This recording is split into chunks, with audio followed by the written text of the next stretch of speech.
नमस्कार, जोहार। मैं संजय और आप देख रहे हैं न्यूज झारखंड। चलिए जानते हैं सुबह से लेकर शाम तक की तमाम बड़ी खबरों को। झारखंड में 12 प्रतियोगी परीक्षाओं के लिए सरकार जल्द भेजेगी जेएसएससी को अधियाचना। 11,000 पदों पर होगी नियुक्ति। राज्य में 12,000 नियुक्ति परीक्षाओं के लिए सरकार की ओर से जल्द झारखंड कर्मचारी चयन आयोग को अधियाचना भेजी जाएगी। कार्मिक विभाग ने संशोधित नियमावली तैयार कर ली है, जिसे जल्द ही जारी किया जाएगा। विभागों द्वारा अब बदले हुए प्रावधान के अनुरूप झारखंड कर्मचारी चयन आयोग को अधियाचना भेजी जाएगी।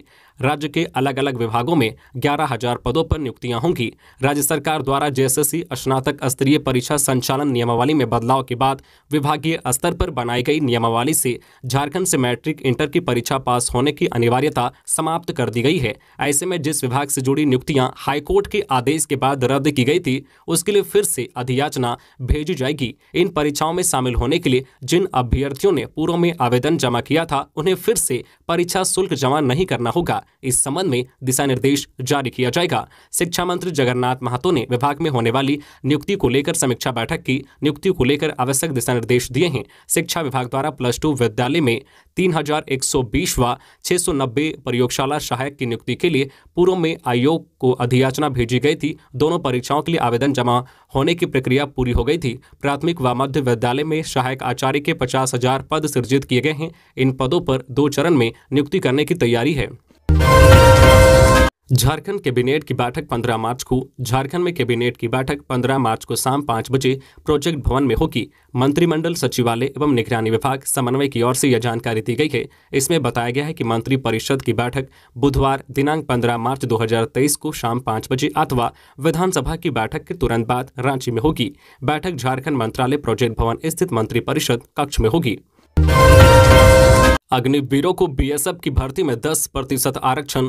केंद्र सरकार ने अग्निवीरों को लेकर बड़ी घोषणा की है। बीएसएफ की भर्तियों में पूर्व अग्निवीरों को 10% आरक्षण मिलेगा। इसी के साथ ऊपरी आयु सीमा मापदंडों में भी 5 वर्ष तक की छूट की घोषणा की गई है। हालांकि आयु सीमा में छूट बैच पर निर्भर करेगी। केंद्र ने भर्ती नियम 2015 में संशोधन कर अब बीएसएफ जनरल ड्यूटी कैडर अराजपत्रित नियम 2023 बनाने की घोषणा की है, जो 9 मार्च से प्रभावी हो गया है। केंद्रीय गृह मंत्रालय की ओर से जारी अधिसूचना में घोषणा की गई है कि अग्निवीर भर्ती के पहले बैच से पास आउट होने वाले 25% उम्मीदवारों को सीधे सेना में स्थायी नौकरी दी जाएगी, जबकि शेष 75% अग्निवीर उम्मीदवारों को सेना के विभिन्न यूनिटों, पुलिस भर्ती, केंद्रीय सशस्त्र बलों आदि की नियुक्ति में प्राथमिकता दी जाएगी। 13 मार्च को प्रदेश कांग्रेस का राजभवन मार्च। केंद्र सरकार की नीतियों के खिलाफ 13 मार्च को कांग्रेसी सड़क पर उतरेंगे। केंद्र पर अडानी के पक्ष में नीति बनाने का आरोप लेकर राजभवन तक मार्च करेंगे।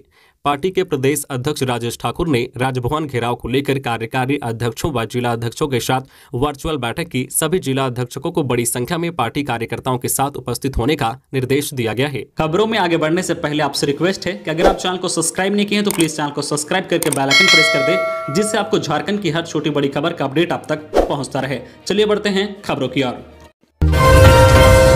हज यात्रा के लिए आवेदन की तारीख 20 मार्च तक बढ़ी। हज यात्रा के लिए आवेदन फॉर्म भरने की अंतिम तिथि बढ़ा दी गई है। अब 20 मार्च की शाम 5 बजे तक ऑनलाइन आवेदन किया जा सकता है। पूर्व में आवेदन करने की अंतिम तिथि 10 मार्च तक निर्धारित थी। आवेदन कम आने व अन्य कारणों से इसकी तिथि बढ़ाई गई है। राज्य से अब तक 2100 लोगों ने आवेदन किया है। राज्य हज समिति ने अब तक 300 से अधिक लोगों को GRF नंबर जारी किया है। झारखंड के लोगों के लिए खुशखबरी। अब 1 घंटा में बाबा नगरी देवघर, 2.5 घंटे में करे गोवा की यात्रा। झारखंड के लोगों के लिए बहुत बड़ी खुशखबरी है। खासकर बाबा बैद्यनाथ की नगरी देवघर की यात्रा करने वाले श्रद्धालुओं और गोवा जाने की इच्छा रखने वाले सैलानियों के लिए। जी हां, राजधानी रांची स्थित बिरसा मुंडा एयरपोर्ट से देवघर और गोवा के लिए विमान सेवा की शुरुआत होने जा रही है। इंडिगो एयरलाइंस ने फ्लाइट का शेड्यूल भी जारी कर दिया है। 26 मार्च को गोवा के लिए विमान उड़ान भरने लगेगी, जबकि 27 मार्च को देवघर के लिए फ्लाइट की शुरुआत होगी। 28 मार्च से नवाबों के शहर लखनऊ जाना भी आसान हो जाएगा। देवघर के लिए यात्रियों को एक फ्लाइट 27 मार्च से और दूसरी फ्लाइट 1 जून से मिलेगी। इंडिगो एयरलाइंस ने समय और शेड्यूल के लिए बिरसा मुंडा एयरपोर्ट रांची के प्रबंधन को प्रस्ताव दिया है। वही एयरपोर्ट के निदेशक KL अग्रवाल ने कहा है कि गोवा व देवघर के लिए रांची एयरपोर्ट से विमान सेवा शुरू होनी है। उनका प्रयास होगा कि अधिक से अधिक विमान दूसरे राज्यों के लिए मिले। इन्फेक्टेड जोन में 3 माह तक पोल्ट्री व इसके उत्पाद की बिक्री पर रोक। इंसानों में बर्ड फ्लू के संक्रमण रोकने को लेकर स्वास्थ्य मंत्रालय भारत सरकार की ओर से 3 सदस्यीय दल रांची में तैनात किया गया है। इससे पहले केंद्र सरकार की ओर से पशुपालन मंत्रालय के assistant commissioner doctor A Mishra को रांची भेजा जा चुका है। डॉक्टर मिश्रा ने गुरुवार व शुक्रवार को एपिक सेंटर जेल चौक स्थित अर्जुन मुंडा आवास व उसके 1 किलोमीटर के दायरे इन्फेक्टेड जोन का गहन निरीक्षण किया।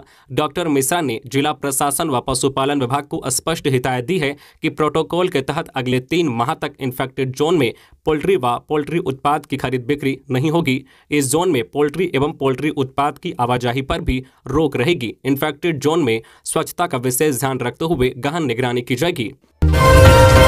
बूढ़ा पहाड़ के बाद पलामू, लातेहार और चतरा को कराया जाएगा नक्सलियों से मुक्त। जल्द शुरू होगा ऑपरेशन टारगेट पर है ये सब। माओवादियों के सबसे सुरक्षित ठिकाना बूढ़ा पहाड़ को सुरक्षा बलों ने खाली करवाने में सफलता पाई है। बूढ़ा पहाड़ पर ऑपरेशन ऑक्टोपस के बाद माओवादी इलाके को छोड़कर भागने पर मजबूर हुए हैं। बूढ़ा पहाड़ के बाद सुरक्षा बलों का अगला टारगेट पलामू, लातेहार और चतरा सीमा को नक्सल संगठनों से मुक्त करवाना है। Cobra, CRPF, Jaguar, JAP, IRB मिलकर इलाके को नक्सल मुक्त बनाने के लिए रणनीति तैयार कर रहे हैं। आसमान से बरसी आफत, बारिश और ओलावृष्टि से 40 से अधिक बकरियों की मौत। राजधानी रांची में बारिश के साथ मौसम का मिजाज जरूर बदला, लेकिन भारी वर्षा के साथ हुई ओलावृष्टि ने बुढ़मू इलाके में काफी तबाही मचाई। इस वजह से 3 लोग घायल हो गए। भारी ओलावृष्टि से 41 बकरियों की मौत हो गई और फसलों को भी भारी क्षति हुई है। बुढ़मू प्रखंड क्षेत्र में बारिश और ओलावृष्टि से आम लोगों के साथ साथ किसानों को भी भारी नुकसान हुआ है। रांची जिला के बुढ़मू प्रखंड क्षेत्र अंतर्गत खखरा पंचायत में शुक्रवार दोपहर में जोरदार बारिश के साथ भारी ओलावृष्टि हुई। आसमान से गिरने वाले ओला की चपेट में आने से यहां 41 बकरियों की मौत हो गई, वहीं इसमें 3 लोग घायल हो गए। इसके अलावा ओला गिरने से खड़ी फसलों को भी भारी नुकसान पहुंचा है। जानकारी के अनुसार खखरा निवासी बिंदु महतो, ललकू महतो, रोहिणी देवी और अन्य कई लोग गांव की बकरियों को चराने के लिए कोकटे की ओर गए थे। अचानक दोपहर में बारिश के साथ बड़े बड़े ओले पड़ने लगे। आसपास बचने की कोई जगह नहीं होने के कारण बकरियों के साथ ग्रामीणों को खुले आसमान के नीचे ही रहना पड़ा। इससे ओलावृष्टि से बकरियों की मौत हो गई। इसमें रामलखन महतो की 3, राजेश महतो के 7, प्रकाश महतो की 2, देवेंद्र महतो की 3, फुलेश्वर महतो की 3, गंधारी महतो की 4, राजेश महतो की 4, नईम अंसारी की 3, धनराज महतो, बीरबल महतो, जादू महतो, पारसनाथ महतो और दीपक महतो की 2-2 बकरियों की मौत घटनास्थल पर ही हो गई। वहीं बकरी चराने के लिए गए बिंदु महतो, ललकू महतो और रोहिणी देवी ओला की चपेट में आकर घायल हो गए, जिन्हें इलाज के लिए अस्पताल ले जाया गया। इधर ओला गिरने से फसल बर्बाद हो गया है, जिससे किसान काफी परेशान हैं।